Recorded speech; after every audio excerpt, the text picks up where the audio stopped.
going to give you 5 key methods that you can use to improve your tendon strength, and we're going to start right now.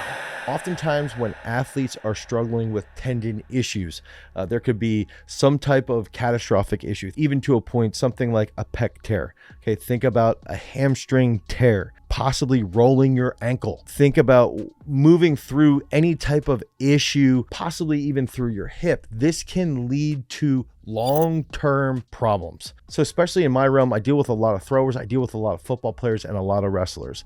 And so in the throwing world, this past year, I coached 5 athletes at the Olympics. This is the second time I coached at the Olympics. One of my athletes had a torn pec from 5 years ago. He still struggles in competition with the residual negative effects of that torn pec. Now, what we have done is try to really issue these 5 key methods to improve that tendon strength throughout the pec, but then also do that in other tendons throughout his body to make sure that everything is as healthy as possible. Okay, so the first key concept here, and this is something that is very specific to the ankle joint, but also can be transferred elsewhere. And this is going to be using the version or the technique known as hops. Okay, so think about doing a hop or doing like a pogo jump. Let's think that you're on a pogo stick, right? You're nice and easy, consistent, easy jumps. Okay, these, I believe, are some of the most underutilized methods of jump training on the planet. Okay, and so what's interesting here, and even discussing the aspect around a pec tendon, if we're looking at trying to create more tension capability or create the ability for the pec tendon to handle more force, we can stretch the pec and even do pogo hops from our hands, just nice, easy push-up hops. We can even do this to a point up against a wall with a medicine ball. And so what we're then doing is that even if we're looking at now, I'm thinking about Maasai warriors. If you think about the means of how their jump sequence goes, they are very dominantly ankle joint related. Okay, so if we can think about how they're jumping from a decent amount of knee flexion and a lot of ankle dorsiflexion into ankle plantar flexion, that's going to put a lot of load on their Achilles tendon. If we can strengthen that Achilles tendon by doing these hops frequently, now all of a sudden we're probably going to see greater jumping capability. We're going to probably see greater ability to decelerate, and we're also going to likely alleviate some stress. So when we bring in something like hops, pogo jumps, split hops, I'm thinking right now about Adam Archuleta back in the day hitting some crazy hops in the split position. This is going to strengthen the entire joint area, the entire compartment of the ankle. Okay, and I think that oftentimes strength coaches will back off of jumps and they'll have in their head, we shouldn't do more than 3 to 5 jumps because we don't want too much fatigue. But in this case, pogos, general hops, they are very low intense and you can do much more than just 5 jumps. Immediately I think about jumping rope. Okay, so if we can train consistent jumping rope and then find other means to then lead because of the volume and because of the tension created, now we can increase the Achilles tendon from jumping ropes frequently. We can increase the pec tension by doing little push-up hops as well. We can even do this if we're doing single leg hops over mini hurdles. This is that first key concept, and it's really, really important even to think about skips, stuff like that. Simple stuff that you did in elementary school gym class is phenomenal for strengthening the Achilles tendon and then ultimately leading to better performance. Now, that second key concept is going to be related to understanding eccentric control. If I was thinking through eccentric control, I would also be thinking about post-activation potentiation. Okay, so if we're using post-activation potentiation in some method, there's 2 things that we could be doing here. Okay, so first, we could be using eccentric hooks. This is something I tested all the way back in 2008, 2009, 2010. Okay, very, very slow eccentric movements. When the hooks hit the bottom position, the weight releases off of the barbell and then you can move faster. Something else that you could do similar to this would be like a very slow eccentric, let's say RDL, a deadlift off the top, okay, and you go very, very, very, very slow, let's say a 10-second eccentric, and then you can release that and lower and take some weight off and then do like a clean pull, something like that. That would be 2 examples of post-activation potentiation. Now, another thing, there's a lot of research around slow eccentrics. So I even like to think about if I'm doing even something that is going to be related to our next method, but something like an isolation movement, like dumbbell seated external rotation. If we have issues in our labrum, we can go through a 10 to 12 second slow eccentric to try and really relieve and then strengthen that specific area. Okay, so when we're looking at slow eccentrics, it's sort of bridging the gap between what we would do with a physio versus strength training. And if we're using slow eccentrics and we're actually monitoring things well, I'm not a huge fan of super maximal eccentrics, but I think there is a point that if we have some type of potential tendon issues, I think we should be doing in prep periods a large amount of slow eccentric work to then increase our coordination and increase our position. And then we can do, let's say, a 10-second eccentric and then a rapid concentric. 10-second eccentric, rapid concentric. And this is going to be similar with the eccentric hooks. Eccentric hooks are a much more aggressive manner to train the tendon strength. But if you think about the key component around tendon strength is providing stability in the joint. Okay, so if we can train and provide a large amount of stability in our shoulder girdle while we're doing that eccentric hook, we should be able to stay in a controlled pattern. And then when the hooks come off, ignite that weight to move as fast as possible concentrically. The big aspect here is control. So we shouldn't be loading up eccentric hooks so heavy that we're wobbling all over the place. We want to be in very precise control.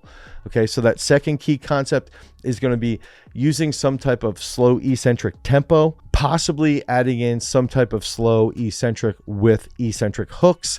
And I would even argue if you have access to a flywheel, flywheels are another great way to increase that tendon strength. Guys, before we get into that third key method around increasing your tendon strength, all of these methods we use inside of our strength training app, Peak Strength. This is the app that we've designed over the last 3 to 4 years, but the programming is based off of almost 2 full decades of programming from here with athletes at Garage Strength. And we've used this style of programming to get our athletes from 6th grade all the way up to the Olympics. So if you need help with your programming, head over to peakstrength.app, the Google Play Store, the Apple iOS Store, and select your specific sport. You can get inside the app and you can start to train to improve in that sport specific area. Now let's get to method 3. Okay, so that third method is going to be probably everybody's favorite, and this is going to be high rep isolation movements. And I'm going to add in a type of isometronic as well to add into this sweetness. Now, when I'm thinking about high rep isolation exercises, if I have an individual that has problem areas on their ankle, problem issues potentially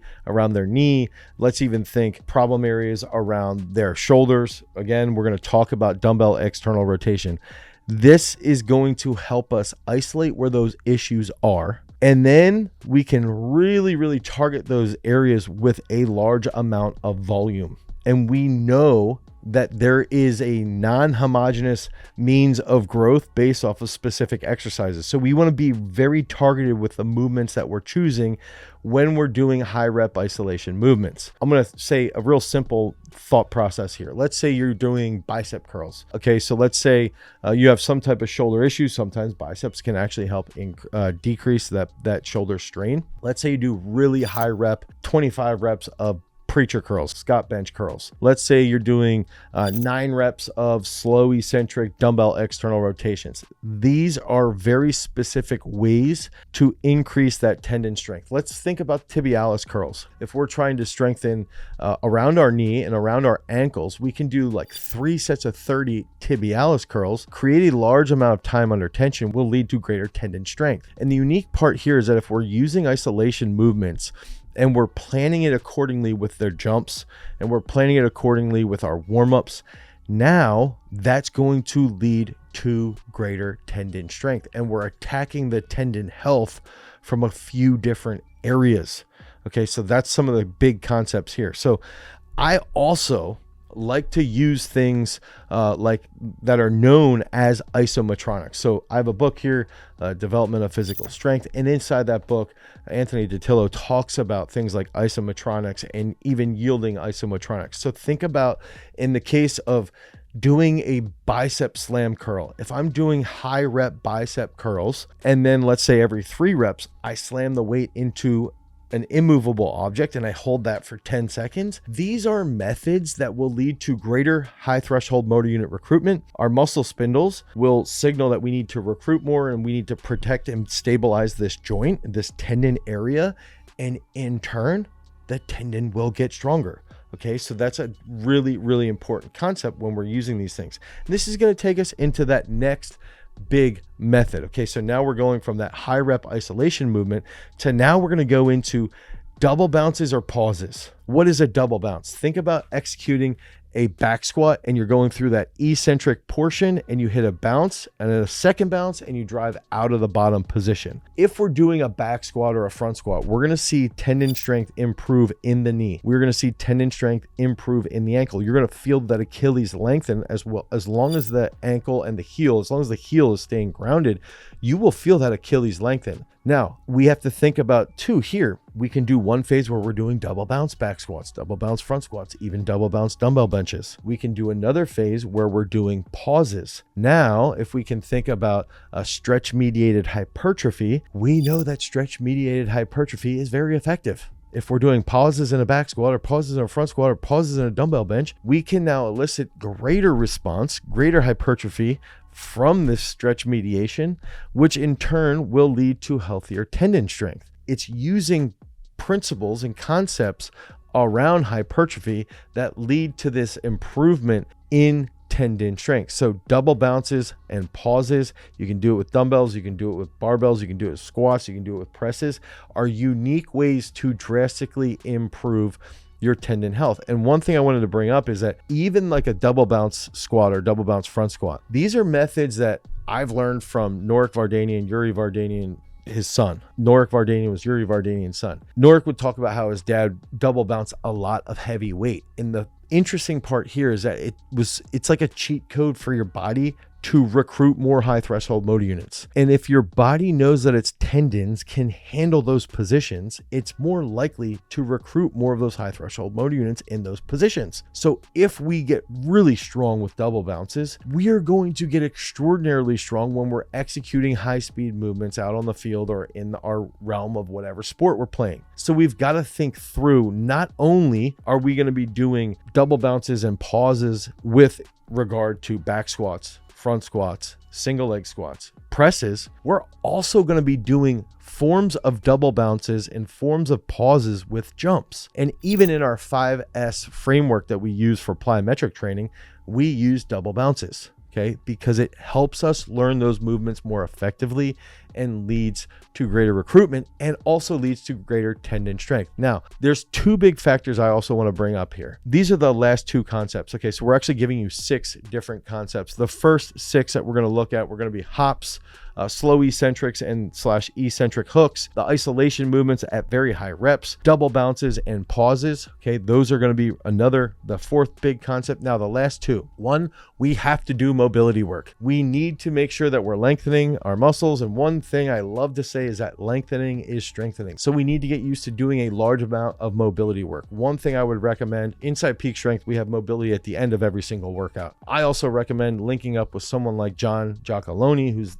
the mobility doc. He's a guy that will say, look, if you could do 15 to 20 minutes of mobility work every day for years on end, your muscle bellies will lengthen, your tendons will get stronger, and you will have greater force output and will prevent injuries. Not only is mobility work useful for recovery, it's also useful for prevention. Okay, so if we're consistently doing mobility work and lengthening is strengthening, if we think about that phrase, lengthening is strengthening, if we're training through ranges and we're training through different speeds through ranges, we will in turn increase our tendon capacity. And if we are doing consistent mobility, it will make it that much easier. And then finally, the last concept, a lot of people want this to happen faster than than it can. The biggest thing is that it takes time. And if we look at bone density, if we look at tendon strength, and we compare lifters or athletes that have trained in the gym for years on end, bone mineral density is directly correlated to resistance-based training. Tendon strength and tendon health is directly related to these concepts. It takes time. It takes years. It takes reps. And the more frequent you get reps done, the stronger your tendons will become. It just takes time to develop that stability. Okay, so we've got to get the reps in. And that's where we've shown you charts of how many reps it takes to bench 315. The stronger your tendons get, the more your bench will go up.